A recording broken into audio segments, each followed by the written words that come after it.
Nichols, and I'm with the American Grass-Fed Association, and I get the wonderful privilege to do producer profiles and interview other ranchers, farmers, and businesses within regenerative agriculture.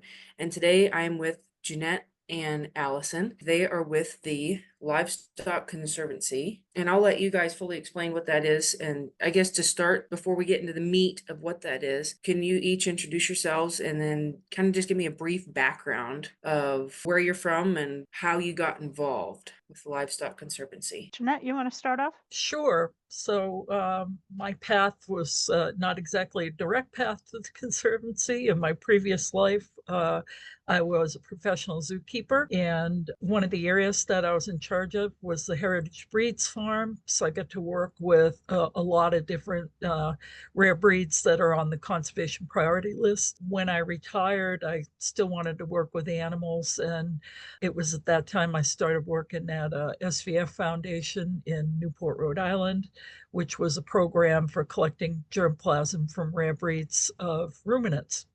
And through my work there, the then director of the Conservancy met me and knew my work, and eventually offered me a job. And so I got recruited to come here, and I'm happy to say this is my 20th year with the Conservancy, and I've loved every bit of it. And I've probably got one of the coolest jobs you can imagine.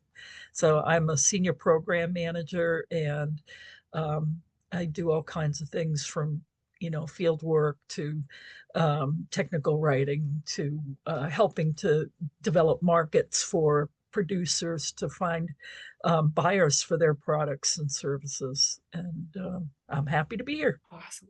Awesome. That is really cool. Zookeeper beforehand. That is, I'm gonna have to talk to you separate because that seems like a really cool job. And I'm Allison Martin. I'm the program director at the Livestock Conservancy.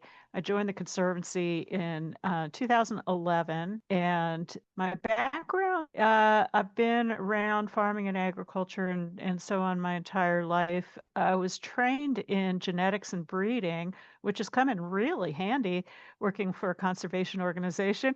And I took a long detour through animal health, developing vaccines for poultry and livestock before I came to the Livestock Conservancy.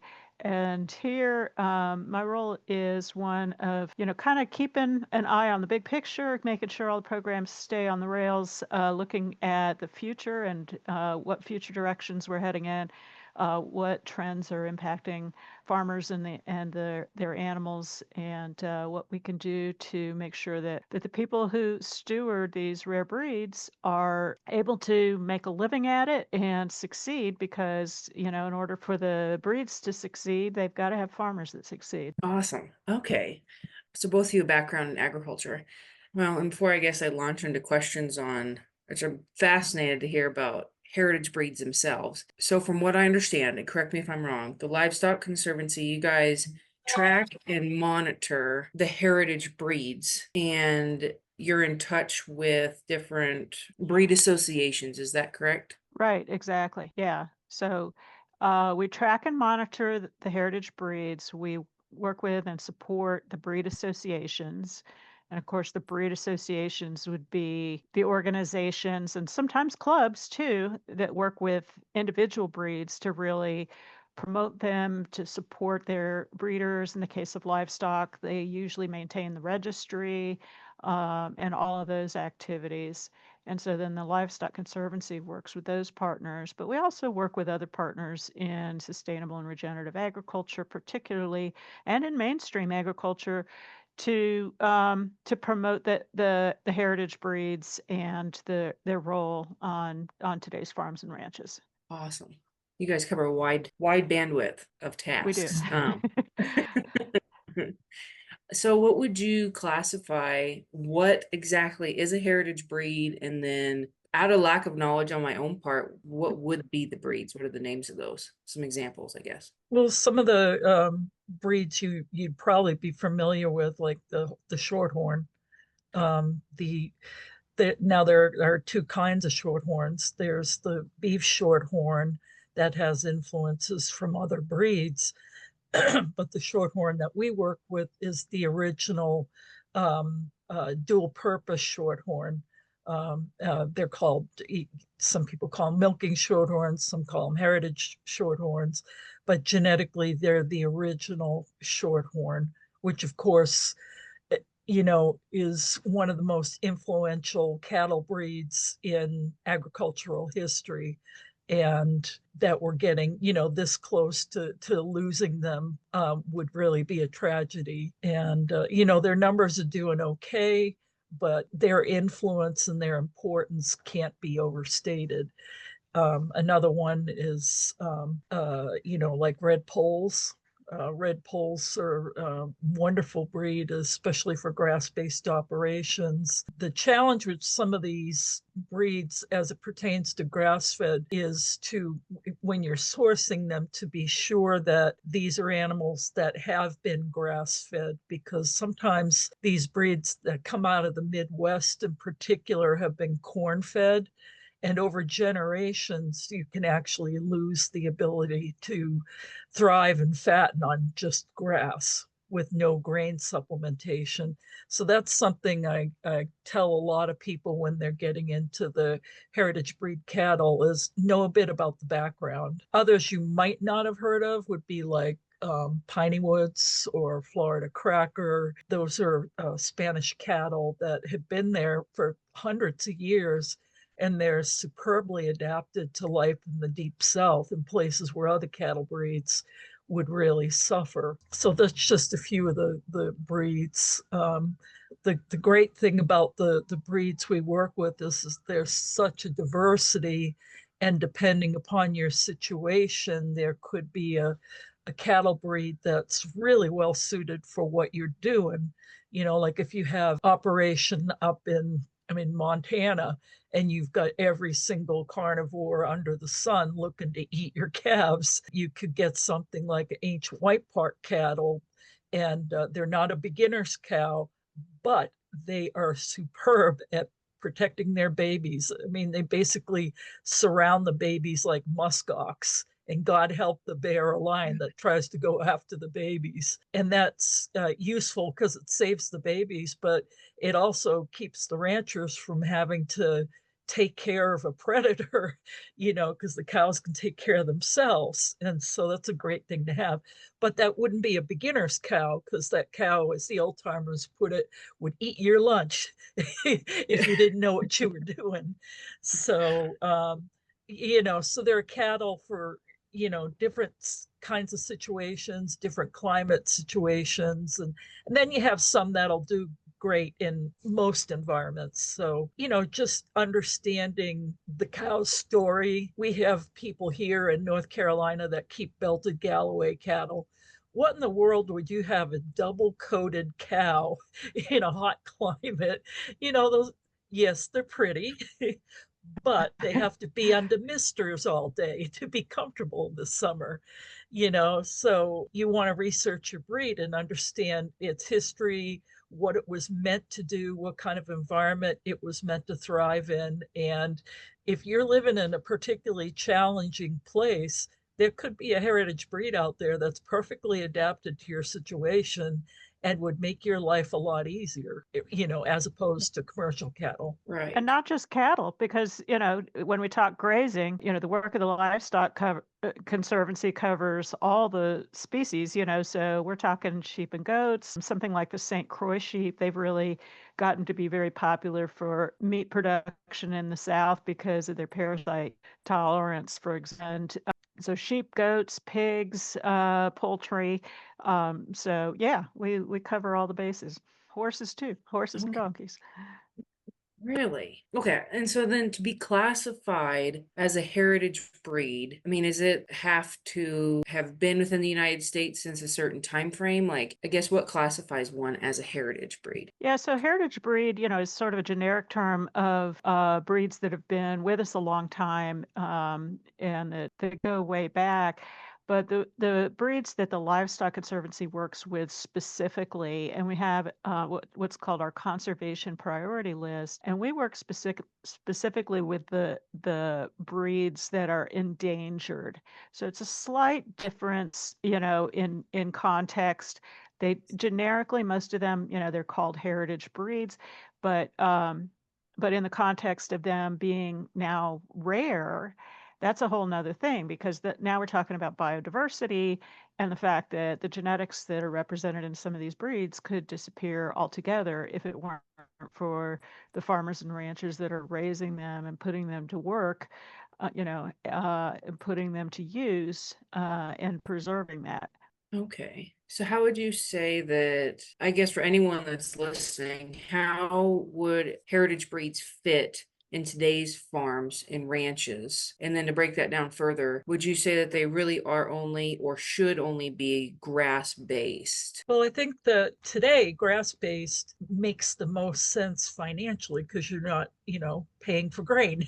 As I said, not all of these breeds, depending on where they come from, still have that ability to fatten on grass. So you've got to be sure that, the animals you're sourcing come from grass-fed backgrounds, because I think it's what 3 generations, and they've lost the ability to fatten on grass. And so it can happen fast. So I think we all, encourage people to have grass-based systems because that's what they were meant to be raised on. And, it's healthier for the animals and creates healthier products for people to consume. And, it's just a better life other than, a feedlot. And so in means of, I guess, today's culture where it almost seems as if it's kind of grain versus corn, or people are pushing for growth or milking ability, like they're actually selecting EPDs based on these things. Well, I guess I just love the idea of a heritage breed myself. But so it means those heritage breeds fitting into a today's ranching and farming models, you wouldn't obviously be Right. capturing or really trying to push for growth. But is there a specialized market that people that are selling these heritage breeds? Or, I mean, are these heritage breeds still going through the sale barn as well, I guess? Most of the more financially successful farms and ranches are going to be to consumer sales. And of course, so many different ways that they can do that, whether it's through their farmers market or selling to chefs at restaurants and so on. The heritage breeds, not that many go through the sale barns except maybe the culls. And they're not necessarily going to be found too often, although some people do with like cow calf operations. One of the reasons some of these breeds are rare is that when we modernized agriculture into more intensive production systems, some of these breeds just didn't fit well in that type of production scenario, but they do fit really well in the kind of scenario that allows for that slow growth and the development of flavor. And yes, the development of fat. And our folks have had a little bit more success if they're using these in more of that direct to consumer type of production system. Does that kind of answer your Okay. question, or were you going for Yes, ma'am. putting? All right. No, you fully covered it. And so then, aside from tracking all these animals, what else does the Livestock Conservancy, how do you guys help rare breeds in means of what are you doing for those farmers or ranchers, or making the connections with the consumer, or what do you guys do for them, for the rare breeds themselves, I guess? Well, I think one of the most successful programs we have is Shave 'em to Save 'em with our sheep breeds. And the Shave 'em to Save 'em program basically connects fiber producers with fiber artists. And, the one area where farmers and ranchers tend to lack the most is skill in marketing. And what the program does is basically all of that for them. And so it's been wildly successful. We have over 4,000 fiber artists that have signed up for it, and we have somewhere I think close to 400 fiber providers. And the program's really cool. The fiber artists, when they sign up, they get a passport book, and it looks like a regular passport, and each page has a breed page in it. And when they buy fleece from a fiber provider, they get a sticker that's got the breed and the provider's name on it. They could put that in the book, and then when they finish like 10 projects or 20 projects, they could take a picture of their projects and their passport book, and they'll get a little prize from us. I mean, nothing big, but it's just like, hey, you did 10. And it's really caught on across the country. And it's been a game changer because this ravenous market of fiber artists. I mean, if you're not part of the fiber community, you have no idea how crazy these people are for getting their hands on certain products. And it's been a game changer for our producers because the people that were composting fiber not that long ago now are getting really great prices for their wool. And we do find the producers that take the time to wash the wool get even a better return. I've been crunching numbers lately, and even the breed that's bringing in the least amount of money is still on par with the finest merino wool out there. So it's a real game changer. And the other great thing is fiber artists don't need to buy a whole fleece. The minimum requirement for a project is 4 ounces. So if you can't afford to buy a whole Lincoln long wool fleece, you can buy 4 ounces and do your project, or 8 ounces, or whatever you want. It really works out beautifully. And we're working on a regional project for this within the Great Lakes to try and come up with a model that we can maybe then use for some of the other species, because we can crack this nut of providing markets for our people, and in a fairly simple way. Then hopefully that can help some of the other species. Did you want to add to that, Allison? That's been kind of Yeah, your sure. brainchild. Because, and the Shames to Save project is one where we've done a lot with helping promote and market, in this case, wool, and really as much so that people who are raising sheep for lamb, that they have, side income from the wool and fiber. And that's been really beneficial. And we know that from polling our participants that the shepherds who've really taken this to heart, they have seen their income go up, and they have increase the size of their flocks. So it's accomplishing the Livestock Conservancy goal, which is conservation. But the Livestock Conservancy is also, and I think really fundamentally at heart, we're an information organization. And so we provide a lot of educational resources for small farmers, and particularly those that are raising heritage breeds. And so we've got a lot of things on our website to help people understand how to do a better job.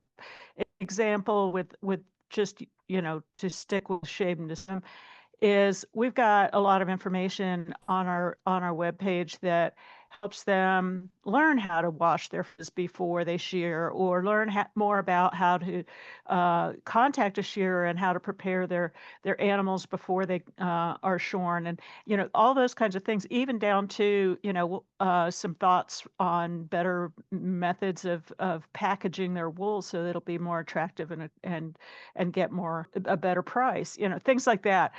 But then also for the meat and potatoes of our mission, we've got really the most extensive information, I think, anywhere about conservation breeding. In other words, when you've got a small population, whether it's small because they're rare, like most of the breeds on our conservation priority list, or whether it's small because you're the only person who has this breed that was imported 3 years ago from Kazakhstan or whatever. There's some tricks of the trade and so on to make sure you don't lose your genetic diversity, whether it's in your herd or flock, whether it's in the breed as a whole. And the Livestock Conservancy has really documented those practices over the years, as well as just general husbandry for folks that are doing small farms and ranches and need to learn a little bit more. So That's some of the ways that Livestock Conservancy really helps not only the rare breeds, but the people that are raising them. And so, and that leads in, I guess, to the next question is, so for folks that, well, even like myself, that might want to get into helping to conserve a certain breed, so get into that, do they just dive into your website and then get connected with someone that might be selling the genetics? I mean, is all that information on your website to help ranchers learn more about the rare breeds and then get connected to you guys? We do have a breeders and products directory online. So you can plug in your zip code and whatever breed you're looking for, and you can find the animals there. We also have online classifieds as well. Right. So Okay. that's some great places. We've also got on the website, and that website is livestockconservancy.org. And we've got breed comparison charts, we've got breed descriptions. And then another resource is our book, An Introduction to Heritage Breeds. And we developed that book specifically as a teaching and learning tool for figuring out what kind of heritage breed enterprise is going to work for your farm. You know, it just kind of walks you through step by step, figuring out, is this going to work for me? And if so, how? Well, and another question I have is, and I don't know if there's an answer to this, because since we've chatted, I've thought a lot about where the industry is at now, what's being pushed. And the kind of cattle I have, they're not heritage by any means. It's Black Angus, but very maternal focused. And I would almost venture to say, and correct me if I'm wrong, that maternal focused genetics would be similar to heritage.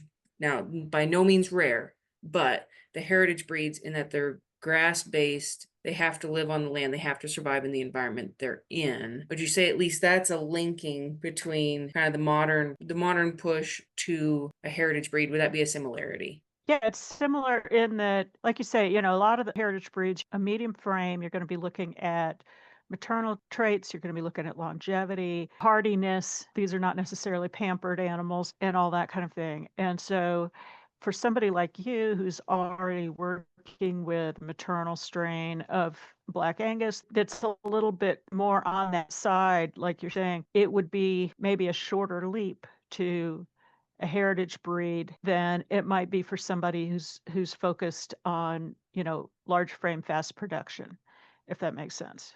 Yes. Okay, and then to pair with that question, I guess how do we get could we get more awareness around the heritage breeds or more awareness about the rare breeds in means of where the industry's going? I feel like chasing the extremes only I think does not end well, I guess in my opinion. So how do we get more ranchers or farmers over to wanting to do more of a heritage breed? How do we make that transition? I think money talks. Yeah. And when you explain some of the financial benefits of it, there's some really good research that was done by Tennessee State University and Richard Browning. And he's been able to quantify that his use of Dexter cattle makes a lot of financial sense, especially if you don't have a ton of land. You know, you can raise more of these cattle in a smaller space, and they're much more long-lived and productive far longer than some commercial cattle.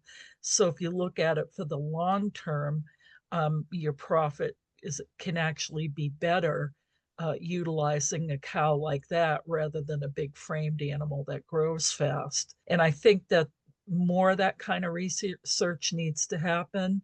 I think if we took a look at a bunch of these breeds, people would be surprised that, geez, you know, they are profitable. I think it's going to take doing more research to quantify why it would work. And I think especially, you know, in some of the more challenging environments, I think the heritage breeds are going to come up on top over, you know, commercial animals when it comes to challenging environments. Okay. Yeah, for sure. I mean, some similar research that Dr. Browning did with goats, you know, he showed that pounds weaned on Spanish goats was greater than it is for Boer goats. And everybody's familiar with Boer goats because it's used in 4-H and FFA for show and so on. But in terms of hardiness, and particularly in the southeast, you're getting more pounds weaned and more pounds harvested, because by the end of it, the interesting thing was the finish per animal was pretty similar for the Spanish goats and the Boer goats. The only thing that really differed was the frame scores, because the people who are doing a visual assessment of the carcass are going, oh, that looks really meaty, you know? But then when you're actually looking at pounds of meat harvested, they're comparable. So Mhm. Okay. So if you had a heritage breed, let's go cow herd, because that's where sure. it makes sense for me. So, and you turn out, let's use Dexters as an example. So you have your Dexter females, you turn out a Dexter bull for the first heat cycle. Pull the Dexter bull, can you you get the heterotic effect, put in, I mean, totally just outcross, put in a different one, get the heterotic effect. So then, within the first heat cycle, you're going to get something that you can use as replacements for those heifers. And then those will be your Mhm. replacements. So you're keeping your heritage breed going, your genetics still going. Yep. I mean, I assume it's the same. You'd get heterotic effects. You'd have Yeah. weight gain then on those calves that are later, and you could use those in Yeah. a So mainstream production, I guess, if that's the way to put it. right. Yeah, and that's not a bad way to do it.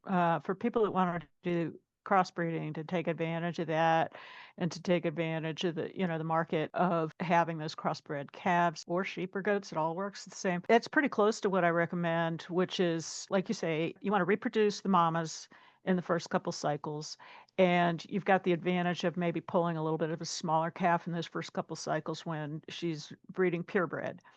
You put her in your crossbreeding herd, and then over the course of however long she's productive, you have the opportunity with those mamas to evaluate which are the best ones in your herd, so that then when they get to their later productive years, if you've got a mama that's been giving you a calf every year, she's milky, she's doing everything she needs to do, she's stood up through thick and thin, whatever nature's thrown at her, and she's still giving you what you need on the farm, then that's the mama that you want to put back in your purebred herd, especially if you're breeding your own bulls. You're going to get back more of those genetics into your next generation of cows. And longevity is obviously a trait, I assume, within heritage or rare breeds, correct? Yeah. With a lot of them, like I know some Piney Woods cows that are still giving a calf every year in their 20s. Oh gosh, okay, good, Yeah. good, excellent. And that, I mean, that's something that I focus on with my, Black Angus, but it's amazing by far and large, a lot of folks you talk to, they think an 8-year-old's an old cow. I'm like, well, she's just hitting her stride now.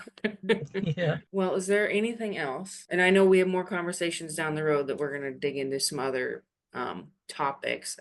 I'm glad this is the introduction of exactly what the Livestock Conservancy does. Get to know you ladies. Is there anything else? I mean, if someone was interested in doing rare breeds, do their homework, and then would they need to register with you guys? Is that advantageous to do that, to get numbers to get a better count? What would be the process? That's the question. Well, I think getting registered stock is really important.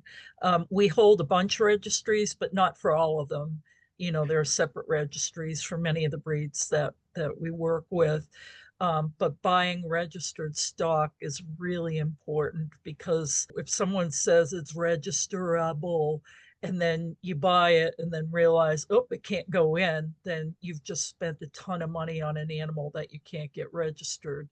So you want to really be careful to make sure that it's registered, because then you've got certainty that the animal is purebred, and also its offspring will be more valuable because they will be able to get registered too. And I think a lot of people underestimate the importance of that, and that that's one of the top things that we encourage people to make sure that they're registered. Now, if you're buying something just to butcher it, it don't matter. But if you're planning on buying breeding stock, I think that's really, really important. And I think Yeah. becoming a member of the Conservancy puts you in the Breeders and Products Directory, and it automatically helps to start marketing your products, because our Breeders and Products Directory is the go-to for rare breeds. And I've got one more breed of cattle that I want to push a little bit. So, Oh, good. red Devon cattle are very well suited for grass-based production. They've just celebrated 400 years in the United States. You know, they've really found that niche in production of grass-fed beef. They've got kind of a moderate frame, foraging ability.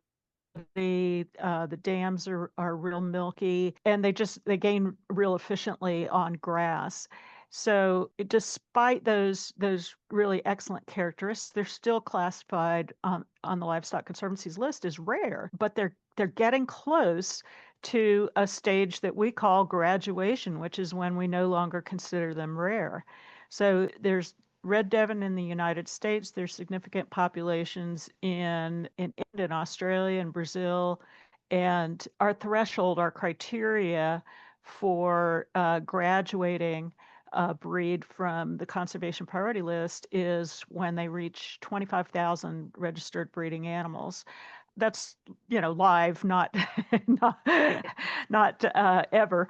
And the global population right now of red Devon cattle is somewhere between 22 and 23,000. So we're only a couple shy. A few more farm starts, herd starts, globally, and we'll be able to graduate that really amazing animal. I think that's one that people would want to check into, in addition to the red polls and the shorthorns, the heritage shorthorns, as ready for prime time. I think all three of those breeds would be worthy of the attention of anybody that's considering doing grass-fed beef. Now, where would they best thrive at within the United States? Where would be a good place to have them, or do they kind of fit anywhere? The red Devons. Right, and that's the great thing with the red Devon, the red poll, and native shorthorn, the heritage shorthorn, is that there are populations all across the U.S., and so they should be well adapted to your area. Like any purchase of cattle, they're going to adapt to your farm maybe a little faster if they're from the same region or the same climate zone. And like Jeanette says, if you're planning on doing grass fed, it helps a lot to be buying from somebody who's been doing grass fed, so that your stock is ready to do what you want. But yeah, all three of those would adapt pretty well across anywhere in the United States. Okay.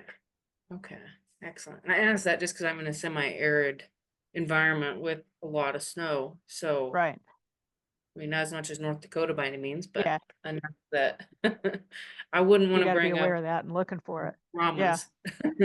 Yeah, we recently did some articles in our newsletter about regional adaptations in which the heritage breeds can be found um, in what parts of the United States, both in terms of popularity and in terms of fitness. Some of those things that Jeanette was talking about earlier, of breeds that are very well suited to certain environments. And so we did some articles not long ago about that, and those are available upon request. So yeah. Excellent. No, well, and I've learned a lot today, and I've actually spent quite a bit of time thinking about the heritage breeds. And I'm glad I get to have this conversation, because the chickens alone, I usually try to order. I don't go to the run-of-the-mill farm shop and buy chickens. I usually try to order my chicks the heritage breed for the chicks. They just seem to last so much longer. No. Yeah, I just lost a silver leghorn. She was 15 years old.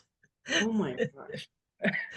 Yep. No, and just the longevity, like you're talking about, it really does pay off in the long run. Either, I don't even know if you can breed in longevity or not, but starting from a place where the heritage breeds or the rare breeds start from, with already having those traits, you don't even have to worry about it. Seems extremely advantageous to me. Well, is there anything else that viewers need to absolutely know about what you guys do before we wrap up? I think we've covered it. Thank you so much for this opportunity to speak to the AGA audience and beyond. We hope that folks will check out Heritage Breeds. Again, livestockconservancy.org if you want to learn more about other success stories, especially poultry. We haven't even touched on that today. And there's a whole lot out there to talk about that on that subject. We're just glad to be here today. Well, I really, really appreciate your guys' time, and this has been fascinating, and I look forward to more conversations I know we have planned, and it's gonna be a lot of fun. Great. Thanks for having us. Absolutely. Eddie. Yes. And thank you everybody that's tuned in and to be future listeners, and tune in for the next podcast of the next producer, and check out the Livestock Conservancy and what they are up to, and go to their website. It's quite the rabbit hole to go down. They do some really cool things over there. Thank you everybody for listening.